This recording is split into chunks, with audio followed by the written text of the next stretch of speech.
para ulama-ulama kita dari zaman dulu sampai sekarang banyak yang memakai hadis dhaif dan no problem, tidak jadi masalah.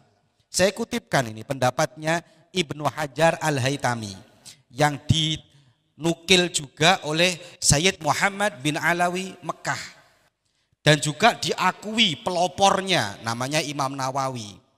Imam Nawawi ini mengikuti pendapat yang kedua, yaitu pendapat yang mengatakan bahwa hadis dhaif itu boleh dipakai dalam urusan keutamaan amal.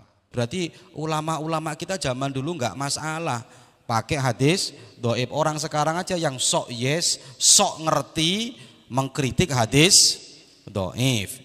Bahkan katanya Al-Ghumari, para ulama itu kalau kitab-kitabnya itu banyak yang memakai hadis dhaif untuk menentukan hukum. Bahkan ada yang separuh dari kitabnya kalau menentukan hukum pakai hadis dhaif, kata Al-Ghumari, au yazid, atau bahkan lebih dari separuh. Ini menunjukkan apa? Menunjukkan dari zaman dulu sampai sekarang kita tidak perlu alergi anti dengan hadis dhaif. Hadis sahih itu banyak. Kenapa sibuk dengan hadis-hadis yang lemah? Hadis itu kalau dia hadis lemah, itu artinya penyandarannya kepada Nabi tidak dijamin. Paling sedikitnya begitu, tidak dijamin. Atau penyandarannya kepada Nabi diduga dugaan besar keliru. Karena tingkat kelemahan itu beraneka ragam. Ada yang lemah sekali, ada yang haditsnya dibuang, ada hadits palsu, hadits dusta, hadits batil. Tingkat kelemahan beraneka ragam. Ada yang dipastikan bukan hadits Nabi. Iya. Ini hadits yang seperti ini itu sepakat para ulama tidak diamalkan.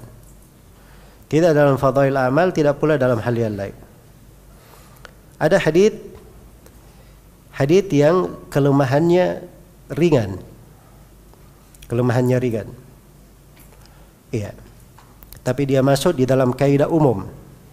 Bukan bawa kaidah sendiri, tapi masuk dalam kaidah umum.